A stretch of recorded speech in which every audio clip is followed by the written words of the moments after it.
പതിറ്റാണ്ടുകൾക്ക് പുറകിലേക്ക്.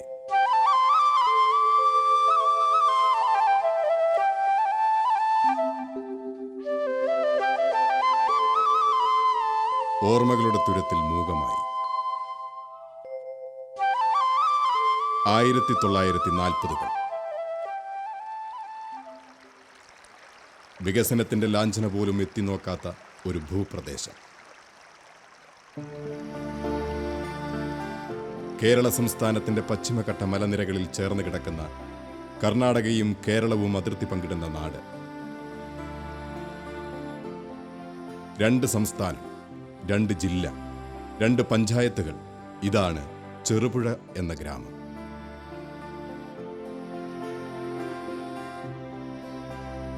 പ്രകൃതിയുടെ രൗദ്രഭാവങ്ങൾ കൊണ്ട് ബീഭത്സമായിരുന്ന ഒരു കാലം.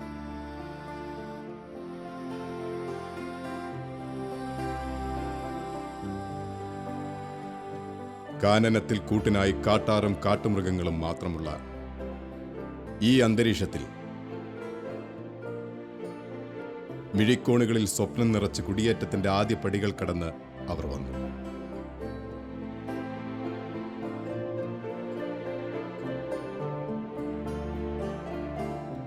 നീരും നീരുറവയും കണ്ട് ആഹ്ലാദിച്ച് കിനാവുകൾ പാകി മുളപ്പിക്കാൻ നിലമൊരുക്കി വിത്തുകൾ പാകി.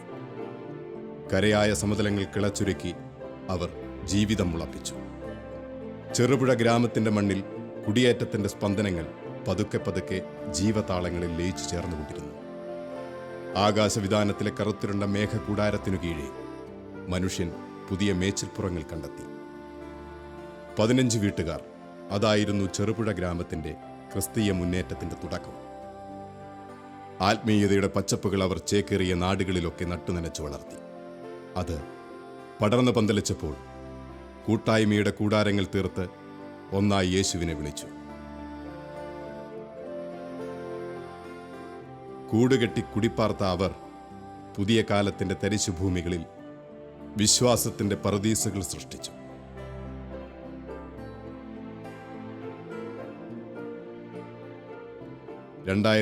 ൽ വലിയമറ്റം പിതാവ് ആയന്നൂർക്കാർക്കായി ഒരു ഇടവക പ്രഖ്യാപിച്ചു. ആയന്നൂരിൽ ഒരു വീട് കണ്ടെത്തി. അതിനു മുമ്പിൽ ടാർപോളിൻ വലിച്ചുകെട്ടി 2012 മെയ് 13 ആ ടാർപോളിന് ചുവട്ടിൽ ഇടവകയുടെ ആദ്യ വിശുദ്ധ കുർബാന അർപ്പിച്ചു. അതാണ് ആയന്നൂർ ഇടവകയുടെ തുടക്കം.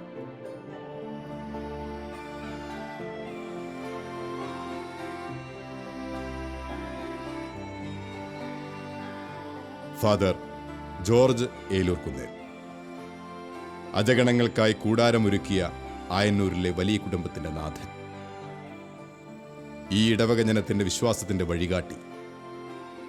ദൈവവേലയുടെ പവിത്രതയും വിശ്വാസത്തിന്റെ പാവനതയും പകർന്നു കൊടുക്കുമ്പോഴും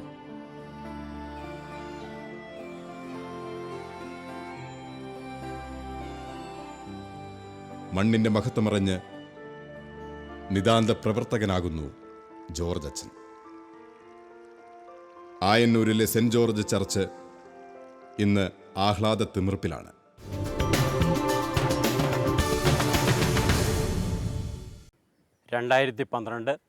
മെയ് മാസത്തിൽ ആയന്നൂർ സെൻറ്റ് ജോർജ് എന്ന ഇടവക രൂപീകരിക്കുകയും ചെറുപുഴ ഭരണ വികാരിയായിരുന്ന ഫാദർ ജോർജ് എളൂക്കുന്നേലച്ഛൻ ഇവിടെ വികാരിയായി വരികയും അതിൻ്റെ ഫലമായി ഈ ഇടവക സമൂഹത്തിൽ ഭക്തസംഘടനയുടെ പ്രവർത്തനങ്ങളെ മുന്നിൽ കണ്ടുകൊണ്ട് ബഹുമാനപ്പെട്ട അച്ഛൻ വിൻസെൻ്റ് പോൾ രൂപീകരണത്തിനായിട്ട് മുൻകൈ എടുക്കുകയും അതിന് പ്രകാരമായി 2013 മാർച്ച് മാസത്തോടുകൂടി 10 അംഗങ്ങളുള്ള ഒരു സംഘടന ഇവിടെ രൂപീകരിക്കുകയും ആ സംഘടനയുടെ പ്രസിഡൻ്റായി ബേബി ഇളയാനിത്തോട്ടത്തിലിനെയും സെക്രട്ടറിയായി ജോസ് പൗത്തിലിനെയും തിരഞ്ഞെടുക്കുകയുണ്ടായി.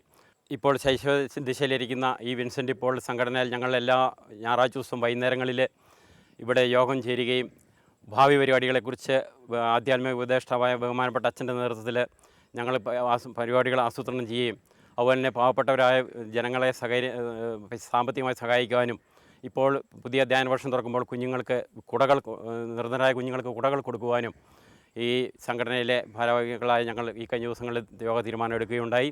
അതിന് ഫലമായി കൂടുതൽ നല്ല പരിപാടികളുമായി മുന്നോട്ട് പോകുവാനും സഹകരിക്കാനുമുള്ള ഉദ്ദേശത്തോടു കൂടി ഞങ്ങൾ ഈ വിൻസെൻ്റ് പോൾ പ്രവർത്തനവുമായി മുന്നോട്ട് പോവുകയാണ്.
തിരുനാമകീർത്തനം പാടുവാനല്ലെങ്കിൽ നാവെനിക്കെന്തിനു നാഥ, അവദാനമെപ്പോഴും ആലപിച്ചില്ലെങ്കിൽ അധരങ്ങളെന്തിനു നാഥ, ഈ ജീവിതമെന്തിനു നാഥ. തിരുനാമകീർത്തനം പാടുവാനല്ലെങ്കിൽ നാവെനിക്കെന്തിനു നാഥ, അവദാനമെപ്പോഴും ആലപിച്ചില്ലെങ്കിൽ അധരങ്ങളെന്തിനു നാഥ, ഈ ജീവിതമെന്തിനു നാഥ.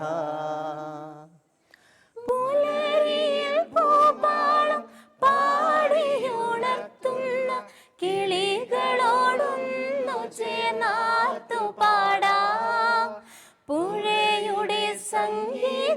ചിറകേറ്റിയെത്തുന്ന കുളിർക്കാറ്റിലലിഞ്ഞു ഞാൻ പാടാം. ആയന്നൂരിനെ ഇടവകയായി പ്രഖ്യാപിച്ച 2012 തന്നെ അന്ന് കാവുന്തലയിൽ വികാരിയായിരുന്ന ബഹുമാനപ്പെട്ട ജോർജ് ആശാരിക്കുന്നേൽ അച്ഛൻ്റെ നേതൃത്വത്തിലാണ് ആയന്നൂരിൽ KCYM രൂപീകരിക്കപ്പെടുന്നത്. അതിനുശേഷം ബഹുമാനപ്പെട്ട ജോർജ് അച്ഛൻ്റെ നേതൃത്വത്തിൽ ആയന്നൂരിലെ KCYM വളരെ സജീവമായി ഇടവകയുടെ ശിരസായ യേശു ക്രിസ്തുവിലേക്ക് വളർന്നുകൊണ്ടിരിക്കുകയാണ്. സമൂഹത്തിലെ ആത്മീയവും ഭൗതികവുമായ കാര്യങ്ങളിൽ സജീവമായി പ്രവർത്തിച്ചുകൊണ്ട് KCYM മുന്നേറുന്നു. ഭവനരഹിതർക്ക് ഭവനങ്ങൾ പണിത് നൽകിക്കൊണ്ടും ഇടവകയുടെ മറ്റു കാര്യങ്ങളിൽ സജീവമായി പ്രവർത്തിച്ചുകൊണ്ടും സമൂഹത്തിന് ഏറ്റവും ആവശ്യമായ സഞ്ചാരയോഗ്യമായ റോഡുകൾ നിർമ്മിച്ചുകൊണ്ടും ഇടവകയുടേതും സമൂഹത്തിൻ്റേതുമായ എല്ലാ കാര്യങ്ങളിൽ KCYM ആയന്നൂർ യൂണിറ്റ് സജീവമായി പ്രവർത്തിച്ചു പോരും.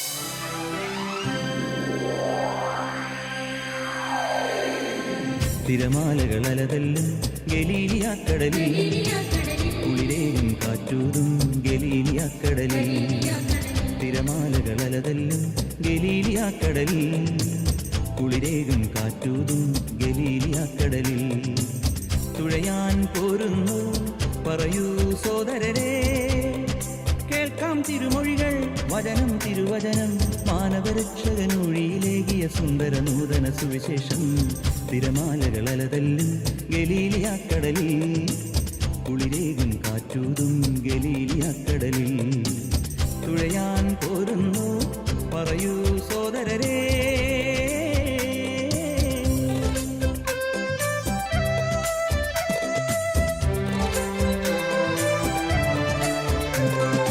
വരണ്ട ഭൂവിൽ വിരിഞ്ഞ പൂവിനു ജീവജലം പകരാൻ മധുമൊഴി തൂകി കടന്നു വന്നു ദൈവത്തിൻ തനയൻ.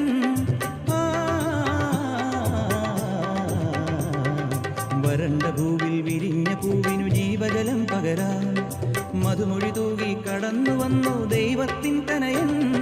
പാതകളിൽ മുള്ളുകളാ കെണിയൊരുക്കി വൈരികൾ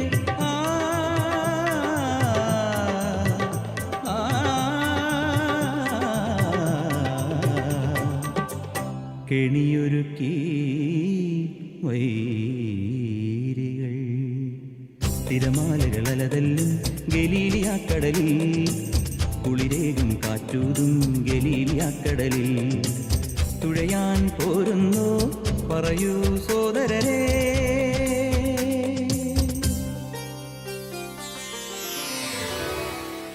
ലാസർ മൃതനായി 4-ാം നാൾ ജീവൻ നൽകിയ ദൈവപുത്ര വിളിക്കുന്നു ഞങ്ങൾ തിരുനാമം അടിയങ്ങളെ നീ കാത്തിടുക.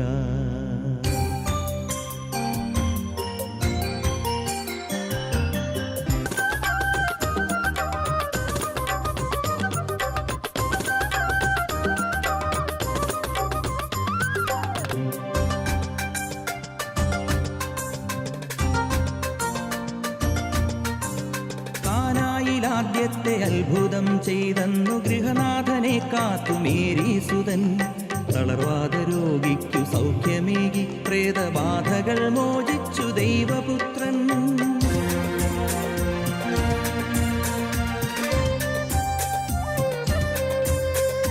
5000 പേർ കഞ്ചപ്പം വാഴ്ത്തി സംതൃപ്തി നൽകി തിരുനാഥൻ. ഹൃദയത്തിൽ പാകിയ വചനത്തിൻ ഫലമതിലാനന്ദം നേടി പാപികളും.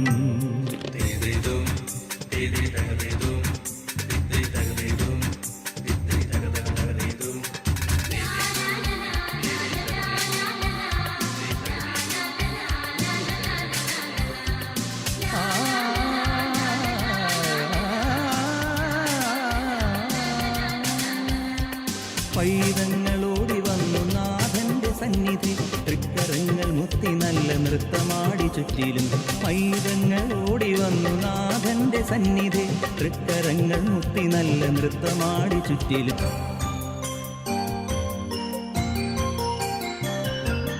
സഹിയോൻ മാളിക തന്നിൽ ദാസനായി തീർന്നു നീ മാതൃകയാ. അന്ത്യത്താഴത്തെ കാൽവരിക്കുന്നിലെ ബലിയായി മാറ്റിയ ദൈവപുത്ര.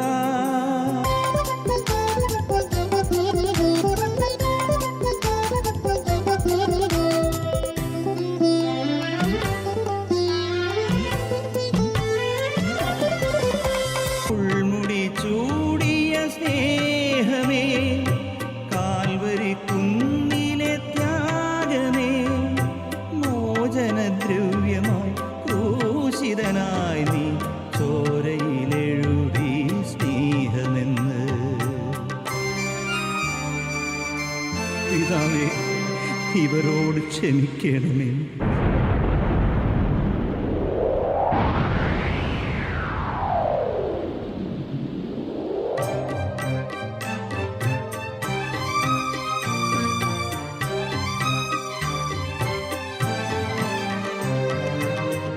അമ്മയെപ്പോലും ഞങ്ങൾക്കു നൽകി ശൂന്യനായി തീർന്നൊരു സ്നേഹിതൻ നീ. ക്രൂശിൽ നീ പിടഞ്ഞു,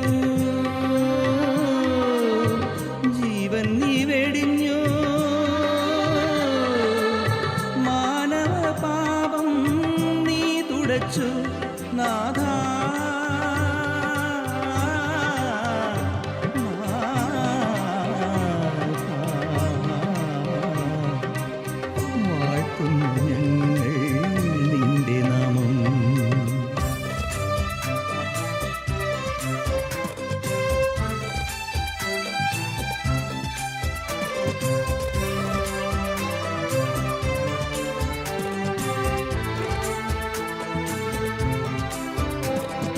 ജെറുസലേമിന്റെ ദേവാലയമേ തകർന്നു വീഴും നീ. പണിഞ്ഞിടും ഞാൻ 3 ദിനങ്ങൾക്കുള്ളി ഭവനത്തെ.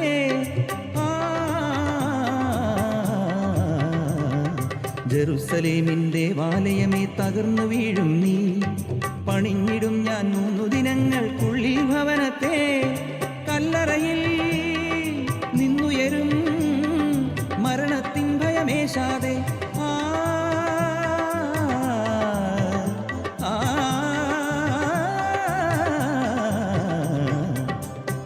ഉയിർത്തു വന്നു രക്ഷകൻ.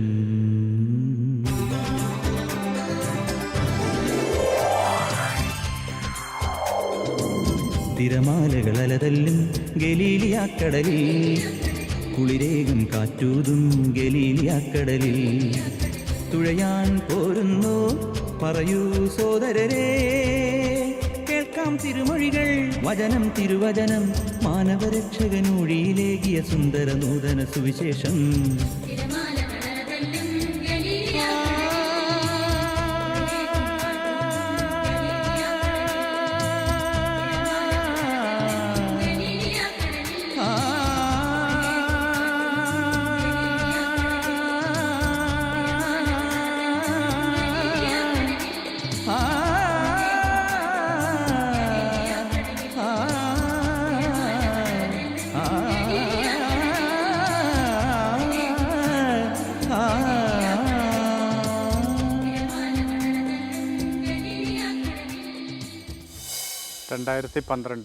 ജൂൺ മാസം 1-ാം തീയതി ആയന്നൂർ ഇടവകയിൽ വിശ്വാസ പരിശീലനം ആരംഭിച്ചു. രൂപത ഡയറക്ടർ ജോർജ് കാഞ്ഞിരക്കാട്ടുന്നേലച്ചൻ ഇവിടുത്തെ സൺഡേ സ്കൂൾ പ്രവർത്തനങ്ങൾ ഔപചാരികമായിട്ട് ഉദ്ഘാടനം ചെയ്തു. അന്ന് 9ാം ക്ലാസ് വരെയാണ് ഇവിടെ വേദപാഠമുണ്ടായിരുന്നത്. ഞങ്ങൾ 9 അധ്യാപകർ മതാധ്യാപനം ഇവിടെ നടത്തുന്നുണ്ട്. തൊട്ടടുത്ത വർഷം 10, 11, 12 ക്ലാസ്സുകൾ ആരംഭിക്കുകയും 14 അധ്യാപകർ വിശ്വാസ പരിശീലനവുമായിട്ട് സഹകരിച്ചു പോകുന്നു.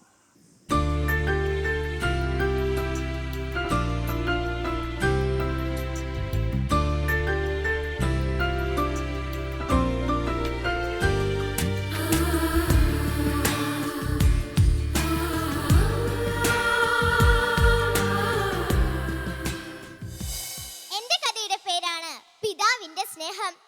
കൂട്ടുകാരെ, നിങ്ങൾ അമത്യാട് പുത്രനായ യോനാ പ്രവാചകനെ കുറിച്ച് കേട്ടിട്ടില്ലേ? മൂക്കത്ത് ചുണ്ടിക്കാരനായ അദ്ദേഹം മഹാ ഉറക്കക്കാരനുമായിരുന്നു. ഒരു ദിവസം കൂർക്കം വലിച്ചു കിടന്നുറങ്ങുന്ന യോനായോട് കർത്താവിന്റെ അരുളപ്പാടുണ്ടായി. യോന, യോന, എഴുന്നേൽക്ക്. നീ മഹാനഗരമായ നിനേവയിൽ ചെന്ന് മാനസാന്തരപ്പെടാൻ വിളിച്ചു പറയുക.